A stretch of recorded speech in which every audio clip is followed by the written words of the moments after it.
나를 능하게 하신 그리스도 예수 우리 주께 내가 감사함은 나를 충성되이 여겨 내게 직분을 맡기심이니 내가 전에는 비방자요 박해자요 폭행자였으나 도리어 긍휼을 입은 것은 내가 믿지 아니할 때에 알지 못하고 행하였음이라.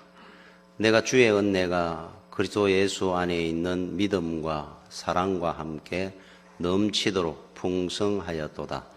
mit보다 모든 사람이 받을 만한 이 말이여. 그리스도 예수께서 죄인을 구원하시려고 세상에 임하셨다 하였도다. 죄인 중에 내가 괴순이라. 그러나 내가 긍휼을 입은 까닭은 예수 그리스도께서 내게 먼저 일체 오래 참으심을 보이사 후에 주를 믿어 영생 얻는 자들에게 본이 되게 하려 하심이라. 영원하신 왕 곧 섞지 아니하고 보이지 아니하고 홀로 하나이신 하나님께 존귀와 영광이 영원 무궁하도록 있을지어다. 아멘. 오늘 우리 디모데의 사도 바울이 주는 은혜로운 말씀입니다. 바울이 자기가 과거에 예수 믿는 사람들에 대해서 비방자요, 박해자고 폭행자였다 그럽니다. 그리고 죄인 중에 내가 괴수였다 그래요. 그런데 하나님의 사도가 되어서 이방에 복음을 전하는 자로 이렇게 많은 일을 감당할 수 있게 된 것은 12절에 나를 능하게 하신 그리스도 예수 우리 주께 감사한다 그럽니다. 나에게 능력을 주셔서 그 일을 감당하도록 해주신 하나님의 은혜입니다. 내 힘과 능력이 아니었고 그렇게 표현을 하고 있어요. 우리 2차 세계대전은 전 세계를 전장으로 한 세계대전이었습니다. 세계 정복을 국책으로 했는 독일, 이탈리아, 일본을 주축으로 한 동맹들 국가 49개국의 연합국 간의 전쟁이었습니다. 1939년에 시작된 2차 대전이 1945년에 이제 끝이 났는데 그때까지 양진영에서 참전했던 군인의 수가 1억 1천만 명이었고 군인의 전사자가 2,700만 명이었고 군인이 전사했는 숫자가 2,700만이었다 그래요. 양진영을 합해서 민간인 전사 사망자가 2,500만 명. 그러니까 사망자만 5,200만이 사망을 했는 부상자는 숫자를 셀 수가 없겠죠. 그런 엄청난 전쟁이었습니다. 처음에 한 1, 2년은 일방적으로 독일, 일본, 이탈리아가 절대적으로 우세했습니다.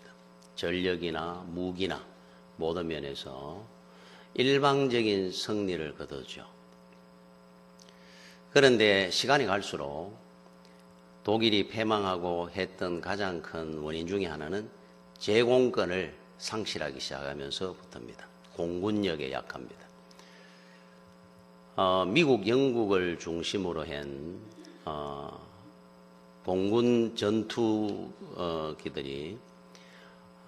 제공권을 장악하기 시작하면서부터 이제 전세는 기울어지기 시작합니다. 그리고 독일이 패망을 하게 되는데 그때까지 미국, 영국 전투기 조종사가 종전될 때까지 13만 명이 전사를 했습니다. 일반 보병이 아니고 전투 조종사가 13만 명이 전사를 했어요. 비행기와 함께 떨어진 겁니다. 그 두려움이 얼마나 컸겠습니까?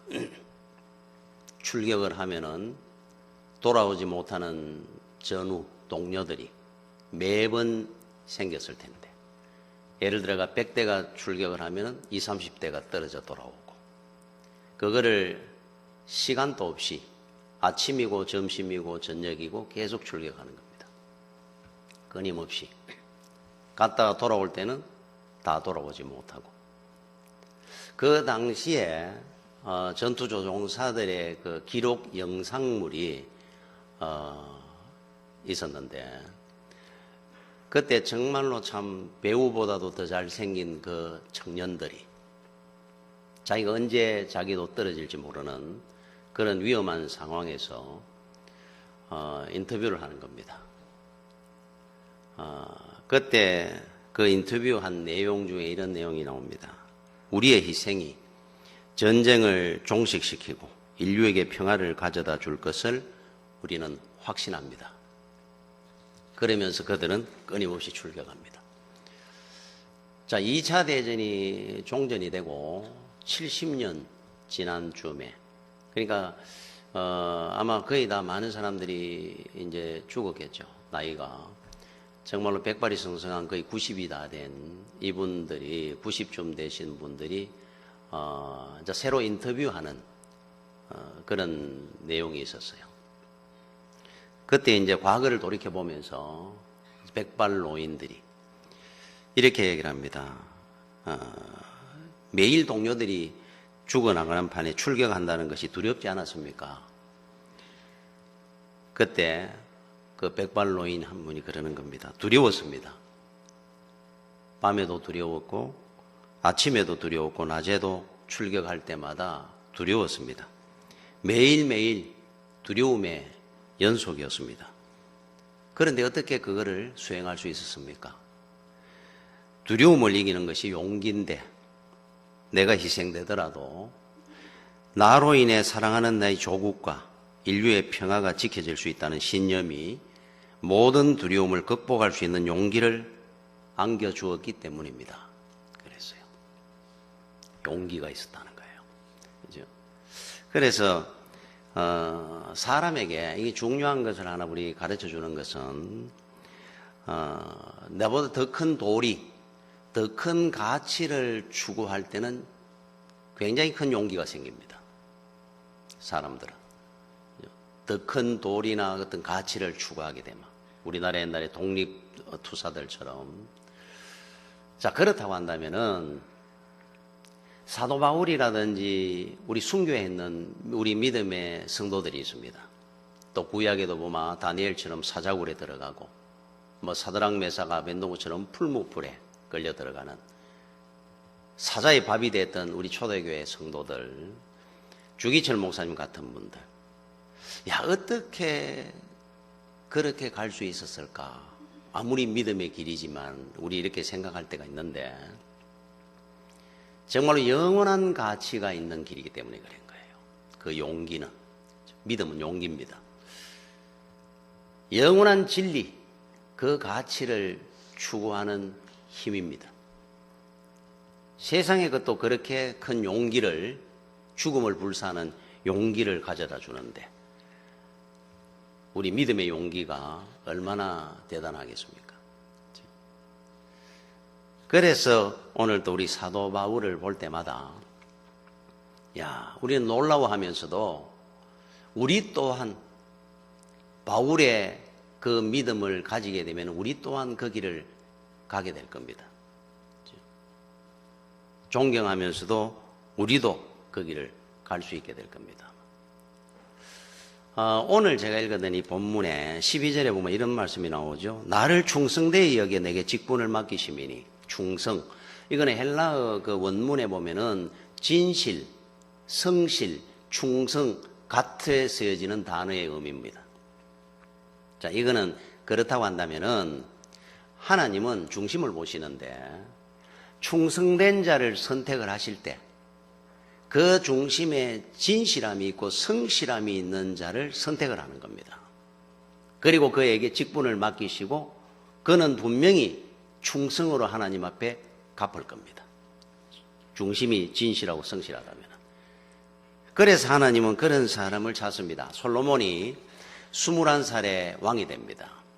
정통성이 없었죠. 바세바의 아들이었으니까. 그리고 10번째 아들이다 보니까 위에 형들이 쫙 있는데 21살의 어린 나이에 왕이 되고 나니까 정적들도 많았을 거고 위에 형들도 기세등등하게 있는 데서 아마 두려웠을 겁니다. 그래서 제일 먼저 왕이 되고 한 것이 첫 번째입니다. 첫날을 제사를 드리는 겁니다. 우리 예배 드리듯이 이런 예배와 다릅니다. 1시간 예배 드리 아침부터 해질 때까지 드립니다. 양과 소를 잡아가지고 태워가면서 첫날이 되는 날 하나님께서 묻습니다. 내가 너에게 무엇을 해줄까 물었어요. 그때 하나님이 기뻐하는 대답을 하죠. 이 땅에 부귀영화 장수를 원하는 것이 아니고 지혜를 주십시오. 그랬어요. 하나님의 백성을 잘 다스릴 수 있도록 지혜를 주십시오. 지혜를 얻죠. 40년간 왕으로 있으면서 이스라엘을 전쟁 없이 평화롭게 잘 다스립니다. 그런데 이 솔로몬이 노년에 이제 전도서 서고 잠언 서고 할 때 나이쯤 됐을 때 그때 솔로몬의 소원은 바뀌어집니다. 청년 때는 지혜였어요. 노년에는 잠언 11장 3절에 보면은 정직한 자의 성실은 자기를 인도하거니와 사악한 자의 패역은 자기를 망하게 하느니라. 노년에 솔로몬의 소원은 정직과 성실이었습니다. 성실한 자가 되게 해달라는 겁니다. 하나님 앞에 진실한 자가 되기를 원합니다. 그랬어요. 인생의 의미를 깨달은 겁니다. 정직과 성실이 얼마나 힘든지를 알았는 겁니다. 여러분들도 아마 살아가면서 이 땅을 정직하고 성실하게 산다는 거 굉장히 힘들 겁니다. 생각보다. 그 반면에 또 굉장히 귀하다는 것을 우리는 압니다. 하나님은 특별히 진실된 자를 찾습니다. 중심에. 사무엘 선지자를 하나님께서 부르시고 어느 날 내가 사울 왕을 패하기로 결정을 했다. 그리고 2대 왕으로 이새의 집안에 있는 아들들 중에 하나를 선택할 것이다. 그래서 너는 이새의 집에 가서 아들들 중에 한 명을 선택해서 기름을 부어라 그랬어요. 2대 왕으로 이제 준비를 시키는 겁니다. 그때 사무엘은 엘리압부터 장남부터 쫙 오는데 이 아들도 아닙니다. 저 아들도 아닙니다. 그때 하나님께서 이런 말씀을 합니다. 나는 외모를 보지 아니하는 하나님이다. 사람은 외모를 보니와 나는 중심을 보는 여호와니라 그랬어요. 그 중심에 진실이 있었던 아들 다윗이 선택됩니다. 외모는 가장 왜소했고 못생겼다고 보는데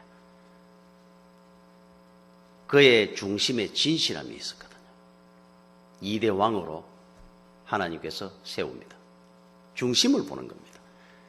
여러분 우리가 사울왕 그러면은 사울은 초대 왕인데 그는 하나님 앞에 교만했다가 패해지면서 그 아들 셋과 블레셋과의 전쟁에서 전사를 합니다. 집안이 멸족을 당합니다. 하나님이 버렸기 때문에. 그런 사람을 그런데 하나님이 왜 초대왕으로 세웠다는 거냐 궁금하지 않습니까? 원래 사울은 안 그랬던 사람이에요. 청년 때 애를 들마 아버지가 집에 키우던 나귀 한 마리, 암나귀 하나를 잃어버렸는데 그 나귀를 찾아오라고 보냅니다. 자, 나귀를 찾으러 다닙니다. 산과 들로. 여러분 보통 사람 같으면은 한 반나절 좀 다니다 없으면 돌아올 겁니다. 아버지 찾아보니까 없습디다 그럴 거 아니에요. 반나절이 하니까 온종일을 밤낮으로 찾아다닙니다. 하루가 아니고 사흘을 찾아다닙니다. 아버지 그 말을 한번 듣고 사흘 밤낮으로 온 천지를 다닙니다. 그 상황을 보신 하나님께서 그를 초대왕으로 세우는 거예요. 그에게는 성실함이 있었거든요. 권력의 눈이 어두워지면서 넘어졌던 사람입니다. 원래는 안 그랬던 사람이었어요. 성실함이 귀합니다. 여러분 지혜가 없으면 하나님은 지혜를 줍니다. 능력이 없으면 능력도 줍니다. 단 그 중심에 진실함과 성실함이 있는 자에게 주시는 거예요. 이게 우리가 바탕으로 갖고 있어야 됩니다. 여러분 사업하는 사람이나 어떤 직장 생활을 이래 하시는 분들도 아마 사람들을 구하거나 같이 일을 할 때 제일 많이 느낄 겁니다. 저희 아버지가 제가 어릴 때 늘 그런 말씀을 하셨어요. 직장을 들어올 때는 그 사람의 학벌, 뭐 여러 가지 좋은 조건들을 봅니다마는 그걸 보고 선별을 해야 되니까 들어오고 나면 그거 아무 소용없다 그래요. 성실한 사람이 최고다 그래요. 늘 저희들 보고 성실해야 된다 가르쳤어요. 직장에 들어와서 일을 하면은 성실한 사람이 최고지 학벌 이런 거 볼 필요가 없다는 거예요. 그건 들어올 때 선별하는 방법일 뿐이다 그래요. 성실함이 제일 귀합니다. 하나님은 사도 바울을 선택할 때 그는 그 당시에 의도 없었고 능력도 없었습니다. 건강도 없었습니다. 하나님을 핍박하고 다녔습니다. 그런데 그 중심에 진실함과 성실이 있는 걸 하나님은 보셨던 겁니다. 그를 세웁니다. 그래서 여러분들이 하나 알아야 될 것은 우리가 다른 거는 잘하고 못하는 거 그거는 사람마다 차이가 있을 수 있고 저는 생각할 때 하나님의 일은 그게 중요하다고 생각하지 않습니다. 진실함이 있어야 돼요. 그래서 제가 목회를 하면서 제가 늘 혼자 되뇌이면서 하는 말이 있습니다. 목회할 때마다 시작하면서 잘하는 것이 없으면 열심히라도 해라. 또 머리가 안 되면은 몸으로라도 때워라. 제가 하는 말입니다. 저 혼자. 다른 사람 보고 하는 말이 아니고 잔머리를 돌리지 말고 항상 정도를 가라. 받을 상이 없거든 객은상이라도 받아라. 제가 늘 했던 말입니다. 하나님 나라에는 객은상이 제일 귀합니다. 여러분. 그죠?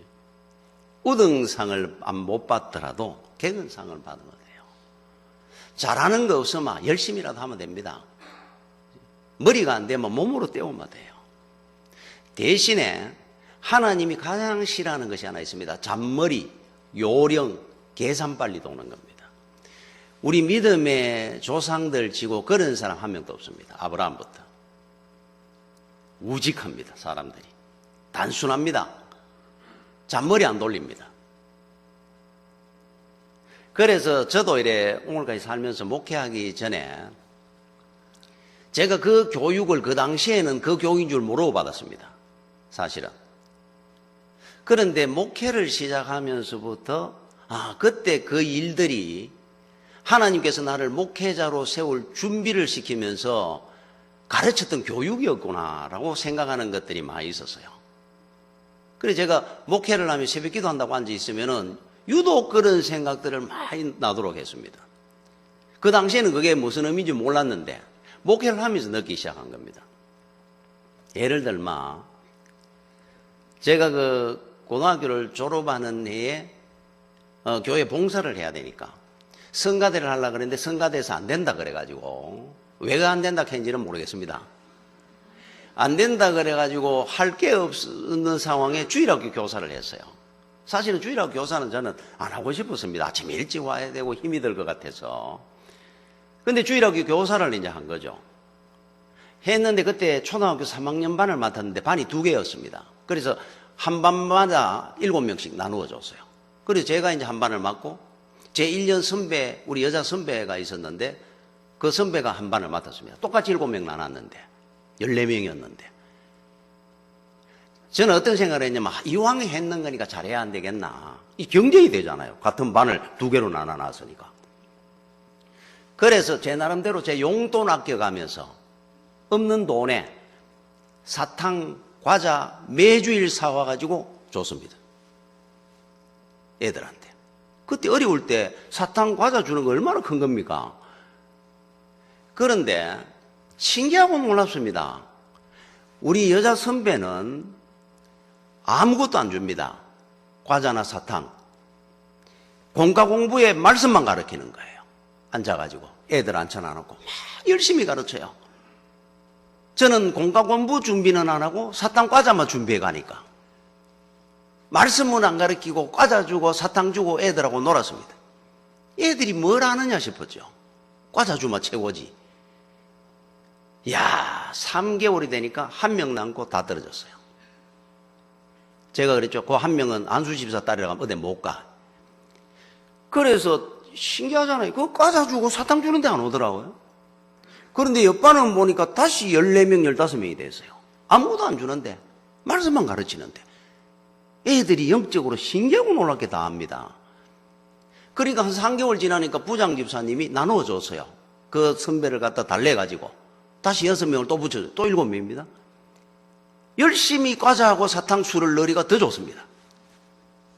딱 3개월이 되니까 다 떨어졌어요. 또 한 명 남았습니다. 그러고 나니까 부장집사님이 저보고 부르더니만은 너는 교사의 은사가 없는 것다. 그래서 6개월 만에 잘렸습니다. 그런데 그거를 저는 뭐 그냥 있었던 일로 지나갔습니다. 그냥 별 기억도 안 했습니다. 군대를 갔는데 훈련소를 가가지고 군대 생활을 하는데 군대는 요령이라 그러잖아요. 그런데 저는 특별히 요령을 피우고 이런 거를 잘 못합니다만은 제가 군대 생활하면서 훈련소 때부터 제대할 때까지 제가 요령껏 뭐 한다고 나서든지 옆중대에 있는 거 뭘 가져오라든지 이런 거 시키거든요. 저만 나서면 걸리는 겁니다. 저만 나서면 직방으로. 나중에 되니까 고참들이 나는 안 시킵니다. 야, 자보내지 마. 가면 걸리니까. 훈련소 때 제 이야기했죠. 선착순. 밥 먹을 때 되면 선착순 시킵니다. 점심 때 되면 선착순하고 저녁 먹을 때 되면 선착순하고.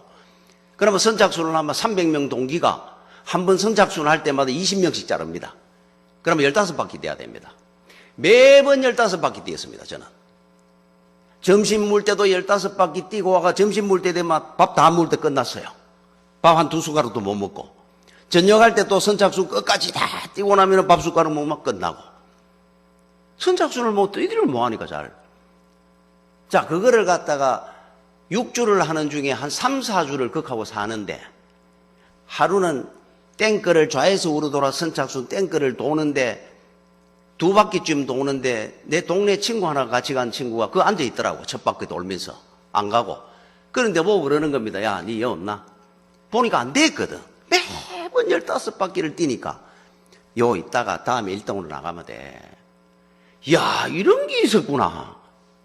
저는 처음이었습니다. 처음. 2번도 못 해봤습니다. 그거 야, 이제 앞으로 이렇게 하면은 2바퀴만 뛰면 되는구나.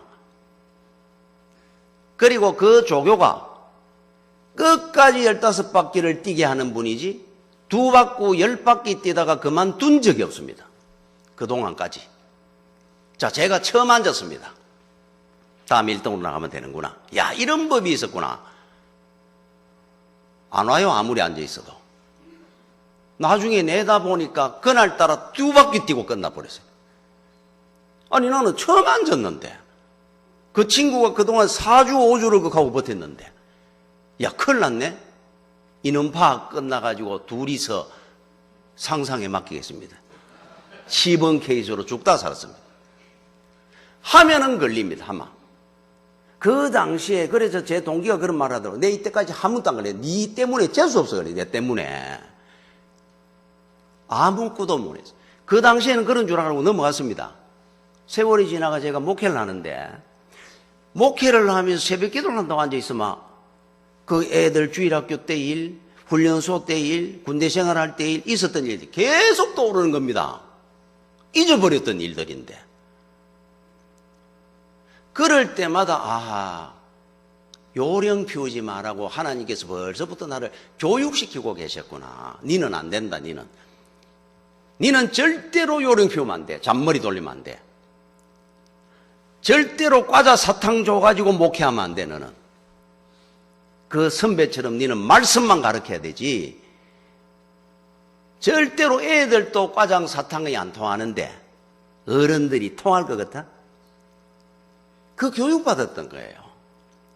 세월이 지나가 새벽 기도 앉아 있을 때마다 떠오릅니다, 그게. 앞으로 절대로 내가 이렇게 살면 안 되는구나, 나는. 나는 안 되는구나. 여러분들도 마찬가지입니다. 여러분들도 세상에 잔머리도 굴리고 요령피 막 직방으로 잡아냅니다. 하나님이 그거 제일 싫어하시니까. 우리는 정도를 가야 돼요. 진실하고 성실해야 됩니다. 우리는 딴 사람들이 세상 다 그래 살아도 우리는 그래 살면 안 됩니다. 오늘 여기 12절 13절에 이래 나옵니다. 13절에 내가 전에는 비방자요 박해자요 폭행자였으나 도리어 긍휼을 입은 것은 내가 믿지 아니할 때 알지 못하고 행하였습니다. 몰랐다는 거잖아요. 그때는. 원래 바울이 어떤 사람이냐면 이 사람 성격이 기질이 굉장히 강한 사람입니다. 자기가 죽든지 저쪽이 죽든지 둘 중에 하나입니다. 이 사람 중간 없습니다. 바울은. 우리가 이 바울을 보니까 굉장히 사랑이 많으시고 이런 거 같죠. 이분 굉장히 강한 사람입니다. 성격이.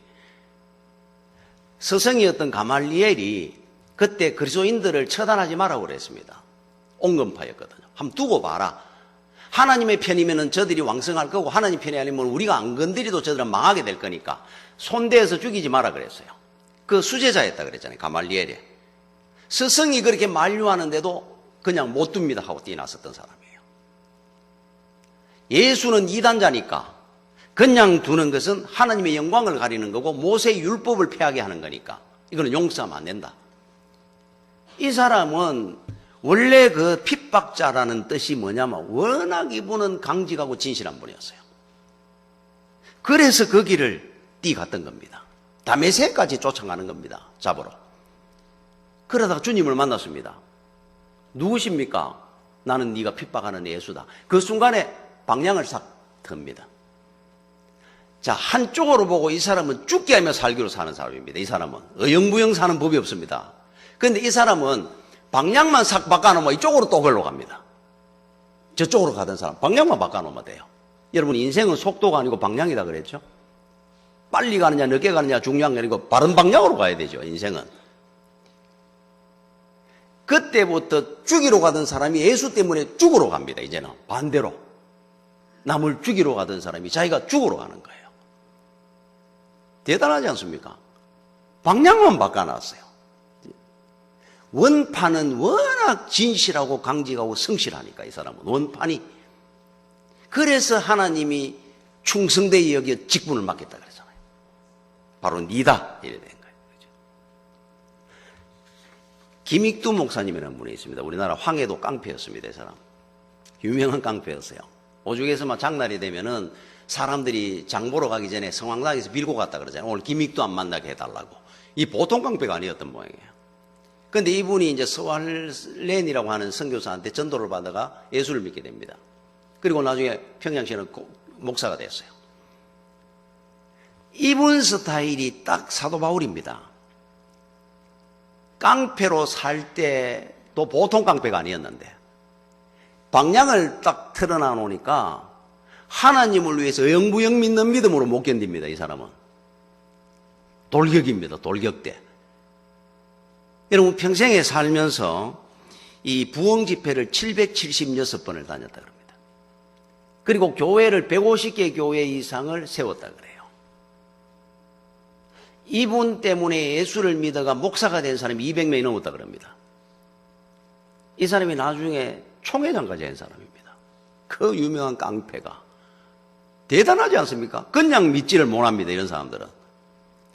신사참배 반대하다가 숱한 고문을 당하다가 해방되면서 살아나온 사람이에요. 그리고 결국은 6.25 사변이 터졌을 때 피난 가자 그러는데 교회 지킨다고 앉아가 새벽 기도하다가 끌려나가가지고 총살해가 순교당한 사람입니다. 김익두 목사. 이러니까 하나님이 세우는 겁니다. 그에게는 진실함과 성실함이 있었거든요. 그래서 하나님은 능력도 주실 수 있고 지혜도 주실 수 있고 다 줄 수 있는데 그 마음에 진실과 성실한 원판이 있는 사람을 찾아가 줍니다. 아무나 그런 게 아니고. 오늘 여기 17절에 보니까 이런 말씀이 나옵니다. 영원하신 왕 곧 섞지 아니하고 보이지 아니하고 홀로 하나이신 하나님께 존귀와 영광이 영원무궁하도록 있을지어다 그랬어요. 오로지 하나님 홀로 영광 받아 주시옵소서. 은혜에 대한 진실입니다. 이게 내가 은혜를 입은 것은 하나부터 열까지 하나님의 은혜였습니다. 이거 평생 안 변했던 사람이, 올챙이 시절 기억하고 사는 사람이 바울입니다. 여러분, 보통 사람들 어떤 줄 압니까? 문선명이 같은 사람들 많잖아요. 은혜 받고 나면은 자기 세우기 시작합니다. 사울왕이 왕되고 난뒤 첫 번째 한 게 기념탑시였습니다. 사울왕 자기 자랑해놨어요. 하나님 버리죠. 지금도 그런 사람 많잖아요. 은혜 받고 나면 그게 전부 하나님께서 나한테 능하게 해주신 은혜인데, 감사하고 겸손해야 될 거를 내가 원래 이런 사람이었습니다 하는 사람 많습니다. 바울이 보통 능력자입니까? 유두고 같은 사람, 죽은 사람 살리는 사람인데, 바빠가지고 본인이 못 가면은 자기가 쓰던 손수건만 갖다 줘도 열병이 났고 아픈 사람이 일어났는데, 이 보통 능력자가 아니잖아요. 그런데 바울은 평생토록, 오늘 여기 말씀처럼 나는 비방자고 폭행자고 박해자입니다, 나는 죄인 중에 괴수입니다, 나는 세상에 둘도 없이 나쁜 인간입니다, 이 고백하고 평생 살았던 사람이에요. 오로지 하나님 영광만 돌리고 살았던 사람입니다. 여러분, 이게 진실이고 성실입니다. 내라는 건 없어지는 거죠. 그죠? 그래서 여러분, 바울이 여러 간증을 한 게 나오는데, 바울서 신에 보면 그 중에 대표적인 간증 하나가 이런 간증이 있어요. 고린도후서 11장 32절 33절에, 이거는 우리가 참 눈여겨봐야 될 간증 중에 하나입니다. 다메섹에서 아레다 왕의 고관이 나를 잡으려고 다메섹 성을 지켰으나 나는 광주리를 타고 덜창문으로 성벽을 내려가 그 손에서 벗어났노라. 이게 지금 간증입니까? 이 뭐하는? 여러분, 바울 거라면 우리는 이런 생각을 합니다. 능력자, 대단한 권세자, 독사가 물어도 독이 안 퍼지는 바보섬에서 눈을 멀을지어다 그러니까 무당 눈이 멀어지는, 이 엄청난 사람이었잖아요. 그런데 바울은 이걸 이런 거는 간증을 안 합니다. 그냥 기록에 남아있을 뿐입니다. 우리 같으면 이걸 간증하잖아요. 내가 이랬던 사람이야. 그런데 지금 여러분 한번 보시면 이게 간증입니까? 얼마나 웃기는 이야기입니까? 다메섹성에 복음 전하러 갔는데 자기를 잡으려고 사람들이 왔더라. 앞으로 나가면 붙들려가 죽을 것 같아가지고 내 아는 집에 덜창문 열어가 거기에 광주리 타고 내려줘가지고 걔가 산길로 도망갔습니다. 이게 무슨 간증이 이런 간증이 있어요? 바울의 간증은 실제로 했는 간증 전부 이런 간증입니다. 죽을까봐 도망갔습니다. 루스드레에 갔다가 얼마나 두드려 맞는지, 내가 숨이 넘어간 채 죽어있어 사람들이 죽은 줄 알고 하수구에 던져놨는데 내가 깨어가지고 기어가지고 도망가 살았습니다. 이게 무슨 이런 간증이 있습니까? 이야, 이게 바울의 존경을 받아야 될 이유입니다. 이게 나는 정말 아무것도 없는 사람입니다. 아무것도 할 수 없습니다. 내가 하는 거는 누가 나를 죽이러 오면 덜창문으로 광주리 타고 도망가고, 이런 이야기를 하는 거예요. 내가 부득불 이거를 자랑합니다. 감히 합니다. 이 이야기를. 앞으로 우리 간증하는 스타일을 바꿔야 됩니다. 내가 정말로 세상에 부족하고 못난 사람입니다. 이게 우리 간증이지. 무슨 간증이 내가 사람을 내가 손을 대면 병이 낫고 일어나고, 그건 하나님이 하신 일을 왜 내가 한 것처럼 이야기를 해요. 그죠? 이게 바울입니다. 바울.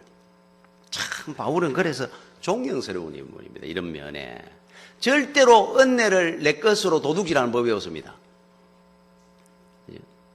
그러니까 바울은 세상에 둘도 없이 그 마음에 평안함이 있을 것 같아요. 여러분, 진실한 자는 평안합니다. 마음에. 소크라테스가 사형 선고를 받았을 때 제자들이 눈물을 흘리면서 우니까, 슬퍼하니까, 그때 소크라테스가 사형 바로 직전에 이런 말을 했어요. 나는 죽고 너희는 살아남을 것이다. 그러나 죽은 나와 사는 너희가 누가 더 행복한지는 신만이 아실 것이다. 평안하게 죽는 내하고 살아있는 너희들하고 어느 쪽이 더 평안할지는 하나님만이 알 것이다. 여러분, 세상에 진실한 자도 이렇게 평안하고 이렇게 담대한데, 하나님 앞에 진실한 사람은 얼마나 평안하고 담대하겠습니까? 우리는 진실해야 됩니다. 하나님 앞에. 그럴 때 하나님 우리를 충성되이 여기시는 거예요. 여러분 슈퍼스타라고 하는 영화가 있는데 거기 뭐 영화니까 이제 각색을 해가지고 나오는 내용 중에 이런 내용이 나옵니다. 예수님이 겟세마네 동산에 십자가에 지기 바로 전날 간절히 기도할 때 이렇게 기도를 하는 겁니다. 하나님, 내가 십자가를 집니다. 그 대신에 십자가를 지는 보상은 무엇입니까? 이렇게 질문하는 내용이 나와요. 내가 십자가를 지는 보상은 뭡니까? 이래 물어요. 있을 수 없는 내용이죠. 여러분 십자가는 죽음이고 희생이고 사랑인데 끝인데 거기에 무슨 보상을 바라는 십자가가 있겠어요? 진정한 충성은 보상이 없습니다. 바라지 않습니다. 가는 겁니다. 진실함을 갖고 성실하게 한 길을 가는 겁니다. 그게 우리가 가야 될 길입니다. 여러분 한국교회가 참 자랑할 수 있는 존경하는 인물이 있죠. 주기철 목사님. 주기철 목사님이 시무했던 곳이 평양 산정현 교회인데 그 교회에 계실 때 이제 신사참배 거부하다가 고문을 당해 죽습니다. 죽고 난 뒤에 사모님과 어린애들이 유가족들이 있었잖아요. 그래서 산정현 교회에서 이제 의논을 하죠. 저 유가족들을 그냥 둘 수가 없어. 그러면 굶어 죽을 판이니까. 먹고 살 길이 없으니까 애들도 어리고 사모님하고 남았는데 가진 거라고는 아무것도 없으니까. 그래서 우리가 도와줘야 된다. 그래서 의논을 해가지고 나온 합의가 뭐냐 하니까 토지, 논이나 이런 걸 좀 사서 드리자. 교회에서. 그리고 이걸 소작을 해가지고 거기에서 나오는 돈으로 생활할 수 있도록 만들어주자. 그래서 어떻게 생각하면 참 그 교회에서 귀한 일을 하는 거죠. 그 목사님이 순교했으니까. 사모님하고 이제 사택에서 다 거의 거지가 되시피 이제 나오니까. 그래서 이렇게 도와줍시다 하고 결정을 합니다. 그래서 이제 사모님한테 전달을 했어요. 그래서 이만한 우리가 땅을 논을 사서 드리기로 했습니다. 여기 이제 소작을 해가지고 나오는 돈으로 생활하십시오, 애들하고. 그때 사모님이 교회에다가 글로 편지를 보냅니다. 제목이 이렇게 시작을 합니다. 제가 한번 읽어보겠습니다. 남편은 순교하고 애들 그 몇 명 어린애들 데리고 참 먹고 살 길이 암담할 건데 얼마나 감사하겠습니까? 어떻게 보면. 근데 이래 놨어요. 안 됩니다. 물건에 의지하면 신앙이 적어지기 때문에 안 됩니다. 남편을 팔아먹는 아내가 될 수 없기 때문에 안 됩니다. 제 아비를 팔아서 크는 자식은 병신처럼 될 것이니 자력으로 일어서도록 길러줘야 하기 때문에 안 됩니다. 따라서 신앙적으로나 사회적으로나 남에게 의지하는 일은 불가합니다. 이런 짧은 내용의 편지를 교회에다 보냈습니다. 안 된다는 거예요. 우리 자식들 남의 돈 받아가 키우지 않겠습니다. 또 나는 내 남편 이름 팔아가 먹고 살지 않겠습니다. 그래서 나는 물건을 내한테 주고 나면 신앙이 적어지기 때문에 안 됩니다. 절대로 이거는 불가합니다. 죽을 고생함이 사셨다 그래요. 어려워가지고. 이 충성입니다. 충성. 대단하죠. 여러분 일화 하나가 있죠. 주기철 목사님이 그 고문을 당하다가 잠시 풀어줬습니다. 음동설 안에 다리를 절면서 온몸에 고문을 당해가 집으로 돌아오는데 문을 두드리니까 방문을 안 열어주고 안에서 그랬다 그러잖아요. 사모님이. 대단한 분입니다. 분명히 일본 순사한테 붙들려 갔으면 죽었어야 되는데 당신이 살아나왔다는 것은 변절을 했든지 하나님을 배신한 증거입니다. 어떻게 살아 돌아올 수 있습니까? 방문을 안 열어줬다 그러잖아요. 대단한 사모님이잖아요. 그 믿음들이. 여러분 안 되는 겁니다. 여러분 마음속에도 진실과 성실함으로 하나님 앞에 충성되의 직분을 감당하십시오. 세상에 그 다 주어진다고 다 된다 그러면 안 됩니다. 하나님 앞에 진실한 자가 진정으로 영원히 복된 자가 될 겁니다. 기도하겠습니다. 아버지 은혜를 감사를 드립니다. 항상 은혜 가운데 함께해 주시고 지켜주신 하나님, 부족한 자를 세워주셔서 정말로 하나님 앞에 이제는 진실함과 성실함으로 충성을 다하는 주의 종이 되게 하여 주시옵소서. 예수님 이름으로 기도드립니다. 아멘.